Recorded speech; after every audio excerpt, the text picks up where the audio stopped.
Diga, mis hermanos, estamos acá una vez más en este estudio que estamos haciendo del libro de Esdras. Este es el estudio número 4. Ya llevamos casi 4 semanas en este estudio y estamos viendo hoy el capítulo 6 de Esdras. Vamos a centrarnos en los versículos del 1 al 18, aunque el contexto de lo que vamos a estar viendo abarca desde el capítulo 1. Perdón, desde el versículo 1 del capítulo 5 hasta el versículo 22 del capítulo 6. Lo que quiero que veamos en esta parte del pasaje es básicamente cómo fue que el templo, después de un periodo de pausa de construcción, producto de algunas personas que se habían opuesto a esto, empieza otra vez a construirse bajo el reinado y la autorización del rey, después de una confirmación en este sentido. ¿Sí? Para entrar un poquito en el contexto de lo que hemos estado viendo en semanas anteriores, cuando el templo empezó a reconstruirse desde el punto de vista, como lo narra Esdras en su libro, vemos que los enemigos de Judá y los enemigos de los judíos en ese otro lado del río, del lado allá del río, eso es un término que se usa mucho en el libro de Esdras para referirse a la región que se encontraba del otro lado del río Tigris y del río Éufrates, en otra parte, es decir, en el otro extremo, al otro lado del imperio de Babilonia o Medo-Persia, o del imperio persa. Y esto, por supuesto, incluye la posición geográfica donde se encontraba Israel y la nación de los judíos. Cuando el templo empezó a construirse en ese tiempo, dice la Biblia que los que estaban en contra, los enemigos del pueblo, empezaron a mandar cartas y a intimidar al pueblo, hicieron todo lo posible por detener la obra. Lograron una victoria inmediata o una victoria temporal en cuanto a esto. Impidieron por algún tiempo la construcción del templo.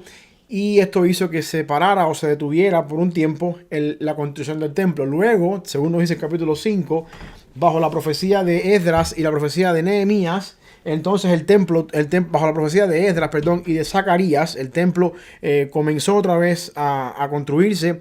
Y estos enemigos volvieron otra vez de nuevo a querer poner la cizaña ahí e impedir la construcción del templo. Y entonces volvieron a mandar cartas y volvieron a enviar al rey allá en Persia, al rey, todo lo que estaba pasando y los detalles y los oficiales y quienes estaban a cargo de todas aquellas cosas, con el propósito de volver a lograr el mismo énfasis o el mismo resultado que habían logrado anteriormente, antes de la profecía de Zacarías y de Ageo, básicamente de impedir la obra de construcción. La única diferencia es que esta vez le salió al revés en la maniobra, porque esta vez entonces el rey sí permitió y sí autorizó que el templo fuera restaurado, que fuera construido una vez más. Y no solamente eso, sino también que él proveyó todos los medios y proveyó todos los recursos y todo el dinero y todo lo que hacía falta para que el templo se construyera tal y como había sido ordenado años antes por el rey que había estado en turno, cuando permitió que el cautiverio terminara y pudieran regresar del cautiverio los que estaban en su ciudad allá en Babilonia para reconstruir la ciudad y los muros. Una vez más, a manera de resumen, esto lo hemos dicho ya semanas anteriores, el propósito por el cual Esdras nos narra esta historia desde el punto de vista de Esdras, a diferencia del punto de vista de Nehemías, y yo creo que esto es lo más importante que podemos tomar del libro de Esdras, es que Esdras narra la historia desde un punto de vista sacerdotal. Sin embargo, Nehemías narra la historia desde un punto de vista estratégico, militar, logístico, político, si podemos llamarle de alguna manera. Y por lo tanto, debido a que Esdras es sacerdote y se centra en un punto de vista sacerdotal, su intención tiene que ver más con el templo que con la ciudad, con la muralla, con la puerta de la ciudad. Porque el templo era el centro del sacerdocio, el templo es el lugar donde Dios mora, donde Dios se comunica con su pueblo, y entonces por esa razón es importante que se narre la historia desde ese punto de vista. Para entrar un poquito más ya en el contexto, vamos a ver lo que dice ahí el capítulo 6, los versos del 1 al 12 del libro de Esdras. Dice la Biblia ahí que entonces el rey Darío dio la orden de buscar en la casa de los archivos donde guardaban los tesoros ahí en Babilonia. Y fue hallado en Admeta, en el palacio que está en la provincia de Media, un libro en el cual estaba escrito así: Memoria.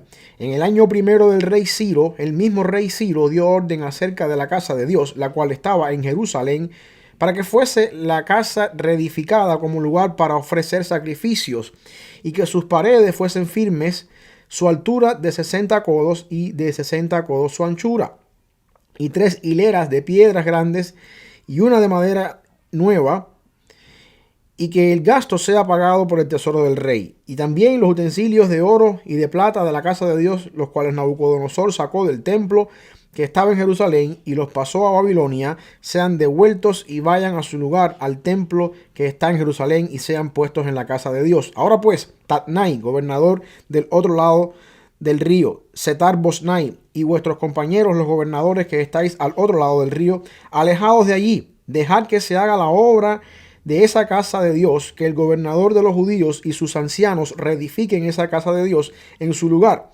Y por mí es dada la orden de que habéis de hacer con esos ancianos de los judíos para reedificar la casa de Dios, de que de la hacienda del rey que tiene el tributo del otro lado del río sean dados puntualmente a esos varones los gastos para que no cese la obra. Y lo que fuera necesario, becerros, carneros y corderos para los holocaustos al Dios del cielo, trigo, sal, vino y aceite, conforme a lo que dijeren los sacerdotes que están en Jerusalén, les sea dado día por día sin obstáculo alguno, para que ofrezcan sacrificios agradables al Dios del cielo y oren por la vida del rey y de sus hijos. También por mí es dada la orden que cualquiera que altere este decreto se le arranque un madero de su casa y sea alzado y sea colgado en él y su casa, sea colgado él y su casa, echa muladar por eso. Y el Dios que hizo habitar allí su nombre destruya a todo rey y todo pueblo que pusiere su mano para cambiar o destruir esa casa de Dios, la cual está en Jerusalén. Yo, Darío, he dado el decreto, sea cumplido prontamente. Bueno, aquí estamos viendo básicamente que lo que están queriendo hacer los enemigos de los judíos en querer una vez más impedir la construcción del templo, ya una vez les salió bien a ellos pensando que podían volverlo a hacer, vuelven otra vez a mandar cartas al rey, le dicen al rey todo lo que está pasando, quiénes eran los oficiales que están al frente de todo eso, quiénes eran los que estaban llevando a cabo la construcción, y le mandan al rey a decir que verifique en los archivos de la historia de Babilonia y que entonces les da una respuesta a ellos con respecto a eso, queriendo ellos, por supuesto, salirse con la suya. Sin embargo, aquí es donde viene la parte importante, que quiero que veamos cómo es que esto se convierte en una bendición de parte del Señor para los judíos que estaban en Jerusalén bajo el liderazgo de Esdras y bajo estas personas que estaban construyendo el templo. Es que cuando el decreto llega al rey Darío, Darío se da cuenta y manda a buscar en los archivos de la historia, se da cuenta de que Ciro en algún momento determinado ordenó esta reconstrucción del templo y que ellos en Jerusalén estaban siguiendo el decreto de Ciro a la hora de reconstruir el templo una vez más. Y entonces es aquí donde, como decimos en el español nuestro, el tiro se le fue por la culata a estas personas, porque lejos de Darío, rey de Persia, dar la orden para que el templo se destruyera otra vez o se detuviera la obra, el rey Darío entonces va mucho más allá, ordena que la obra se construya, que el templo se termine, y no solamente eso, sino que les dice a estas personas que querían oponerse a esto, que ellos tienen que proveer todos los animales y todas las cosas que hicieran falta para mantener activo el sistema sacrificial, para tener un lugar de adoración al Dios vivo en ese lado del otro lado del río. Y esto es donde yo quiero que veamos una de las cosas primeras que podemos encontrar en esta historia. En primer lugar, cuando Dios tiene un propósito y un plan para hacer su obra, Él lo va a hacer a su manera y según su propósito. La semana pasada estábamos hablando de esto y dijimos que una de las cosas que lucía cuando el pueblo tuvo que detener la obra por culpa de estas maquinaciones, estas personas que estaban queriendo interrumpir la obra, lució como que esto fue una derrota para ellos y una victoria para el enemigo desde un punto de vista. Los enemigos se salen con la suya, el pueblo tiene que parar la obra y vuelve otra vez el desánimo, el desaliento sobre ellos y teniendo en cuenta, por supuesto, lo que significa el templo y un lugar de adoración en ese lugar. Sin embargo, ahora vemos a Dios obrando de otra manera.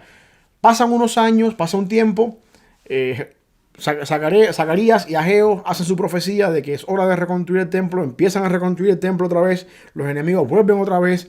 Y ahora Dios obra de una manera poderosa. Lo que quiero que veamos básicamente con esto acá es que Dios cumple su propósito y su palabra a su tiempo.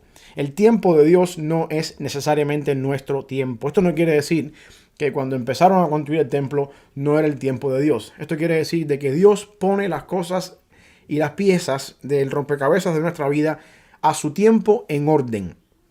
¿Era hora de comenzar en aquel momento? Sí, era hora. Pero en este momento, bajo el rey Darío, la provisión se hace más grande, la ayuda se intensifica y las cosas salen mejor. Y eventualmente el templo se termina de construir en un periodo relámpago de casi 4 o 5 años aproximadamente. Lo que quiero que veamos es lo siguiente. Cuando Dios a veces impide en nuestra vida ciertas cosas y permite en nuestra vida ciertas cosas que parecen desde nuestro punto de vista que son cosas que Dios está truncando o tronchando en nuestra vida, eventualmente Dios tiene un propósito para llevar esas cosas a cabo. Y nosotros tenemos que aprender a confiar en el Señor y saber que muchas veces Dios detiene cosas en nuestra vida con un propósito mejor después de. Y el propósito mejor aquí lo podemos ver en el caso, como dije ya, de que es Darío quien no solamente da el permiso para que esta gente sigan construyendo, al decirle a ellos, apártense de ellos, dejen lo que sigan construyendo, sino que también aparte de eso les dice, y además de que sigan construyendo, ustedes tienen que proveer para ellos todo lo necesario para la construcción de este templo, y también no solamente para la construcción, sino para que el sistema sacrificial del templo aumente y avance después que el templo ha sido construido. Así que lo primero que tenemos que ver es básicamente de que Dios hace las cosas a su tiempo, según su voluntad, y cuando es el tiempo de Dios, las cosas salen mejor. Dios es el que mueve nuestro tiempo y al mismo tiempo, va a quedar redundancia, el que mantiene nuestro tiempo funcionando como Él quiere según sus propósitos eternos. Eso lo podemos ver acá en esta parte de que lo que se convirtió o lo que los enemigos de Israel trataron de hacer como una estrategia para impedir la obra de Dios, se convirtió más bien en el medio que Dios usó para llevar a cabo su obra final. Ahora, es importante que tengamos esto en cuenta con respecto a esto, y esto no sale en el libro de Esdras, pero lo podemos ver de alguna forma paralela en el libro de Ageo y a Zacarías, que son los que instan al pueblo a reconstruir el templo que había sido detenido por aquella primera vez que los enemigos se opusieron. Cuando la palabra de Dios viene por parte de Ageo y por parte de Zacarías a que el pueblo reconstruya el templo, entonces esto quiere decir de que Dios está poniendo su plan en marcha. Cuando Dios trae su palabra por medio de los profetas Ageo y Zacarías de una reconstrucción, es porque ya Él tiene un plan previo. Él tiene un plan que el pueblo no sabe. Ya Dios sabía de antemano que estas personas se iban a oponer, que iban a enviar cartas a Darío, que Darío iba a buscar en los archivos de la historia, que providencialmente Dios iba a hacer a Darío encontrar el edicto de Ciro, y que entonces Darío iba a responder favorablemente a este edicto, y entonces lo que se había convertido en algo olvidado a morir Ciro y guardarse ese archivo en la historia ahí, Darío iba a revivir todo eso, entonces el templo iba a llegar a su construcción final. O sea, Dios de alguna forma muchas veces usa las adversidades en nuestra vida para convertirlos en una victoria. Esto no siempre es así, pero por lo general aquí tenemos un caso parecido. En caso este tenemos un ejemplo en el que sí funciona así. Dios muchas veces usando una adversidad, la temporal pausa de este templo en construcción por culpa de unos enemigos y la puesta en marcha de una segunda construcción donde unos enemigos quisieron volver otra vez a detener la construcción. Dios usa todo eso para que se reavive un edicto que había sido dado mucho antes, y entonces ahora no solamente el edicto se cumpla de una manera parcial, sino que el edicto se cumpla en su totalidad, en que también estas personas provean para ese templo y provean para la construcción. Las victorias de Dios muchas veces vienen acompañadas en nuestra vida con unos reveses. Esto no quiere decir, déjame explicar esto muchas veces un poquito más profundo acá. Muchas veces Dios nos lleva a la victoria final en algún asunto en nuestra vida, aunque por el camino hacia esa victoria final tengamos que experimentar ciertas derrotas o ciertos reveses. Al final de la jornada, la vida cristiana es una vida de victoria, victoria en victoria. Y al final del día, cuando vemos la historia completa, nos damos cuenta que entre los reveses y entre las cosas de la vida que no salen bien, Dios está llevándonos entre esas pequeñas cosas que no nos gustan o esas cosas que parecen derrota, nos está llevando a una victoria final. Este es el caso que vemos con la construcción del segundo templo. Comenzó producto de ciertas derrotas y patrañas ahí de enemigos queriendo meter las manos, se detiene, pero al final Dios lleva esto a una completación final donde la gloria y la victoria es evidente, por supuesto, mucho más que lo que pudiera haber pasado si los enemigos no hubiesen actuado como tenían que haber actuado, o si los enemigos no hubiesen instado al rey Darío a que buscara en los archivos de la historia para que se dieran cuenta que esto estaba ya decretado hacía mucho tiempo. Así que eso es lo primero que tenemos que ver acá. Muchas veces Dios convierte nuestras derrotas en el medio por el cual Él nos lleva a la victoria final en algunos asuntos en nuestra vida. Y digo muchas veces porque esto no siempre funciona así. Lo otro que quiero que veamos es en el versículo 13 al 15 del capítulo 6 de Esdras, cómo es que al final de todo el templo se dedicó. Del 13 al 15 dice la palabra del Señor ahí que entonces Tatnai, gobernador del otro lado del río, y Setar-Bosnai y sus compañeros hicieron puntualmente según el rey Darío había ordenado. Y los ancianos de los judíos edificaban y prosperaban conforme a la profecía del profeta Ageo y de Zacarías, hijo de Ido. Edificaron pues y terminaron por orden del Dios de Israel y por mandato de Ciro, de Darío y de Artajerjes, rey de Persia. Esta casa fue terminada el tercer día del mes de Adar, que era el año sexto del reinado del rey Darío. Otra parte, lo que estamos viendo acá es cómo es que al final de todo el templo se dedicó, se hizo una dedicación del templo. Y es interesante notar cómo que Esdras nos narra aquí en su historia que los mismos que al principio se estaban oponiendo, que era el caso de Tatnai, el gobernador, y de Setar-Bosnai, sus compañeros, que estaban oponiéndose y querían que todo esto se parara y se determinara, son los mismos que ahora hacen tal y como el rey Darío ordena. Y son a través de las palabras de ellos, a través de la obediencia de ellos al rey Darío, entonces el templo se construye y se termina la construcción del templo. Esto nos lleva a pensar de una manera interesante. Cuando Dios tiene un plan y un propósito en nuestra vida, cuando Dios va a cumplir cosas en nuestra vida, independientemente de por dónde estas cosas van a salir y cómo estas cosas van a desarrollarse en nuestra vida, cuando Dios tiene un propósito en nuestra vida, Él va a hacer que incluso las personas que se oponen a nosotros al principio tienen que obedecer al final y hacer la obra que Dios quiere. En otras palabras, Dios es soberano en los asuntos que hay en nuestra vida, incluso sobre aquellas personas que se oponen a nosotros en lo que estamos haciendo cuando estamos en la voluntad de Dios. Hay una cosa importante con esto aquí. Digo esto porque este Tatnai y este otro Setar-Bosnai eran los oponentes, los que estaban oponiéndose a esta obra, los que enviaron cartas, los que trataron de impedir todo esto, los que instaron al rey a buscar en los archivos de la historia. Y al mismo tiempo, después que el edicto regresa y Darío manda la construcción y dice que se haga la construcción e incluso los amenaza, porque les dice a ellos, cualquiera que impida esto, que lo claven en una estaca de su casa y lo maten y sea su casa hecha un muladar. Tienen que obedecer de cierta manera y tienen ellos entonces que convertirse en el medio de providencia, en el medio de provisión divina para la obra del santuario, para la obra de los sacrificios, para llevar a cabo todo lo que está pasando acá.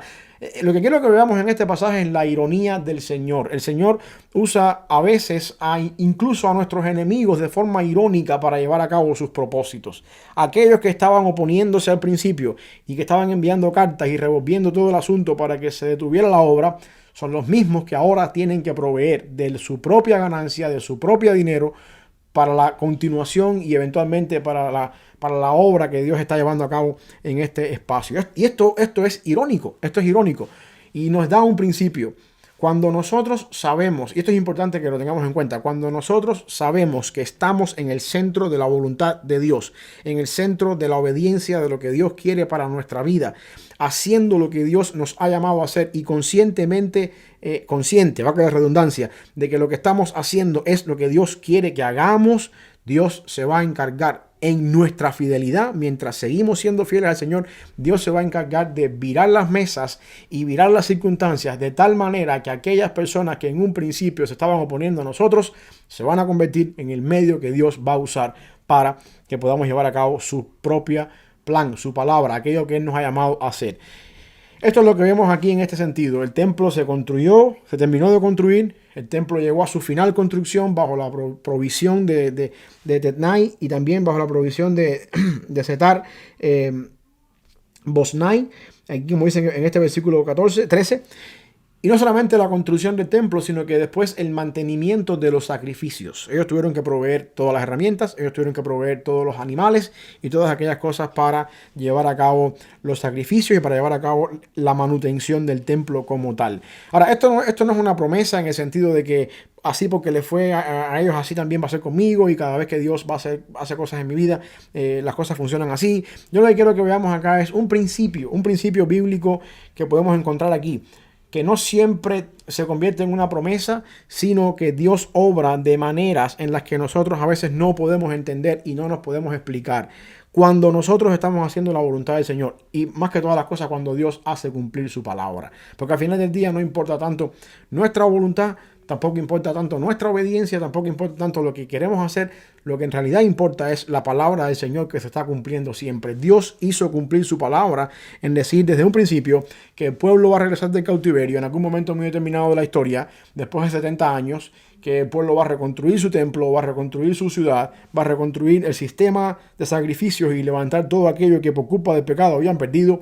Y Dios ahora mismo está encargándose de cumplir su palabra. Lo más importante aquí, yo quiero que nos saquemos a nosotros de la historia, del centro de la historia, como decir, bueno, yo soy el que Dios me hace cumplir mis planes según su propósito. Si las cosas salen mal y yo estoy en la voluntad de Dios, Dios va a hacer que mis enemigos entonces se conviertan en mis proveedores al final del día.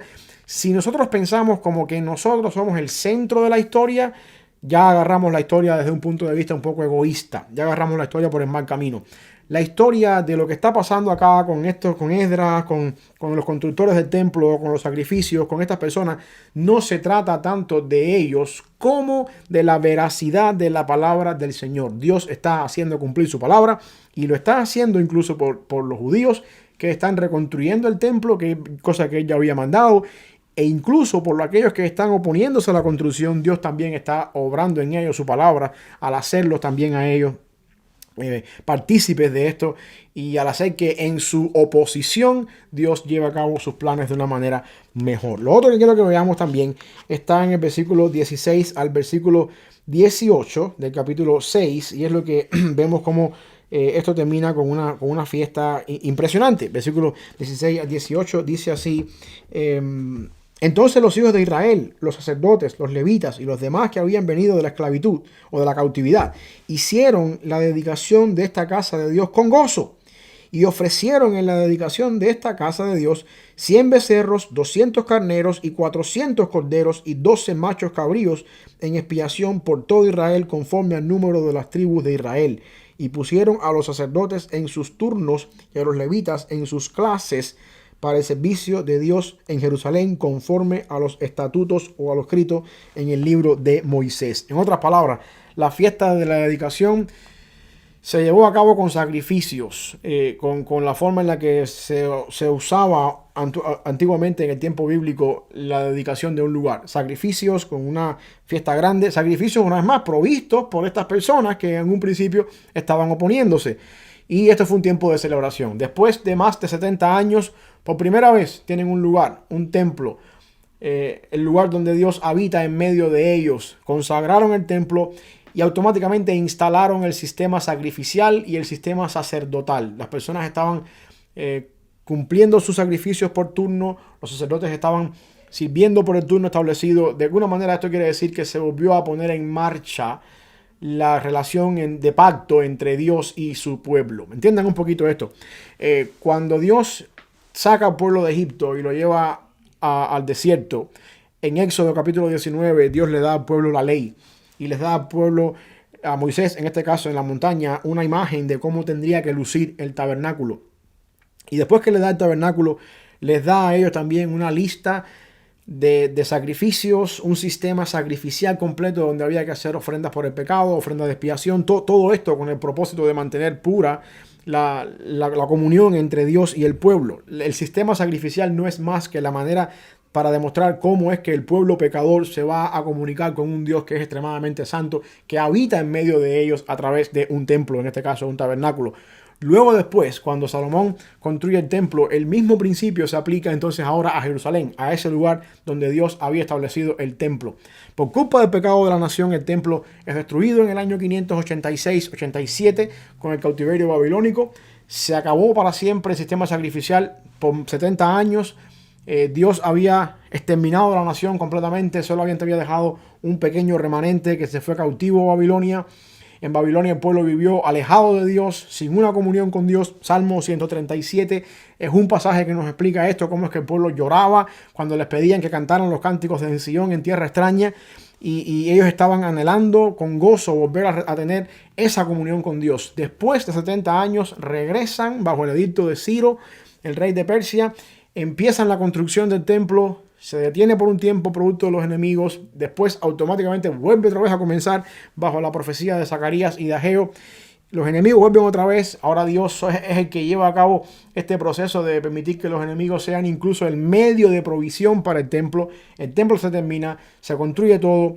Ahora es un tiempo de celebración. Se sacrifican animales como para volver de nuevo a reiniciar el sistema sacrificial. Y esto obviamente es un momento de alegría y de gozo.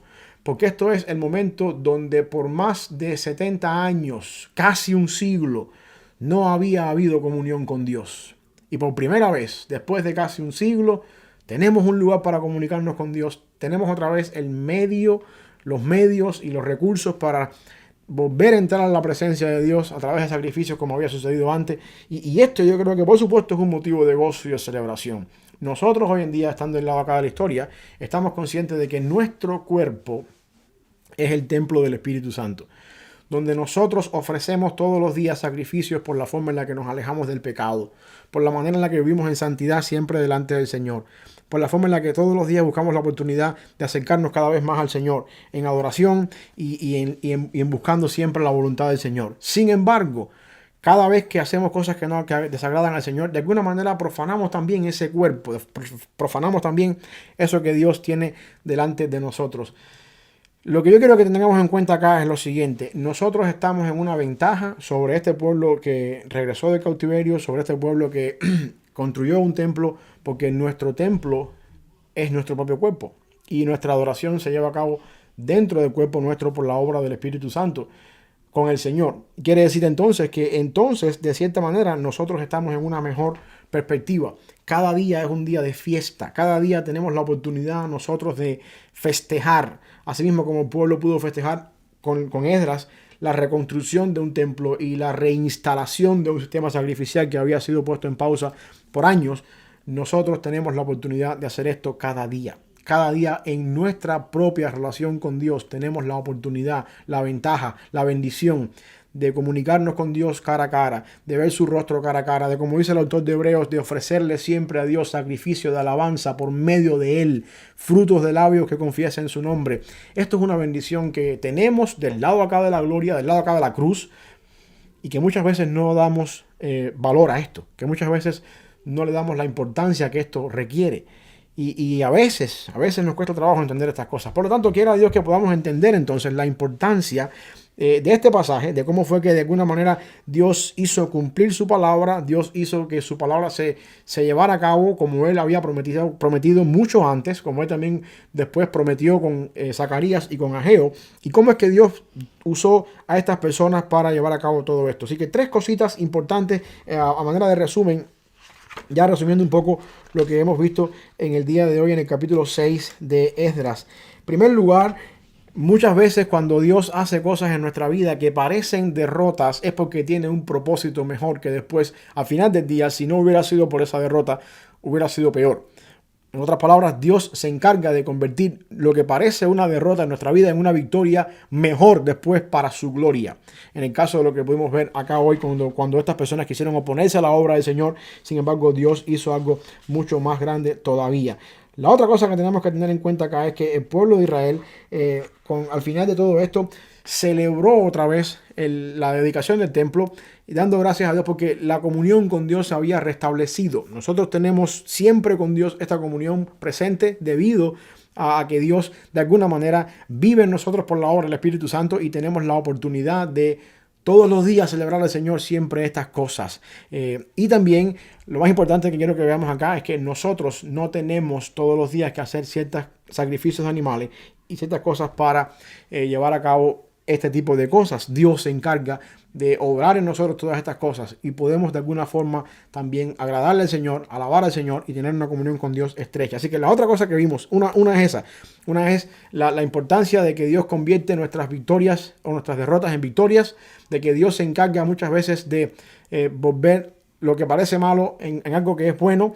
Dios se encarga a veces de usar a aquellas personas que de cierta manera se opusieron a nuestra vida en algún momento. Cuando nosotros estamos en el centro de su voluntad, Dios se encarga de que estas mismas personas que en otro tiempo fueran enemigos, Dios se encarga a veces de ponerlos en su lugar y de sacar a la luz el verdadero propósito. Y por último, para terminar, el sistema de sacrificio que se reinstaló en este templo nuevo nos recuerda a nosotros que nosotros somos ese templo que Dios nos compró con la sangre de Jesucristo, y que por su sangre nosotros podemos todos los días, como decía el autor de Hebreos, acercarnos a Él en plena certidumbre de fe para ofrecer con nuestra santidad, con un cuerpo limpio y santo, alejado del pecado, sacrificios de alabanza por medio de Él. O sea, frutos de labios que confiesen su nombre. Quiera Dios que este pasaje de Isaías, de Esdras capítulo 6 nos ayude a entender la importancia que tuvo en el Antiguo Testamento un templo físico donde Dios pudiera estar, en comparación con la importancia que tiene para nosotros hoy del lado acá, que nosotros somos templo del Espíritu Santo donde Dios mora en nosotros, y nuestro propio cuerpo es el sacrificio, como decía Pablo a los romanos cuando dice que ofrezcamos a Dios un sacrificio vivo, santo, agradable, que es vuestro culto racional. Que Dios te bendiga y que tengas una feliz semana.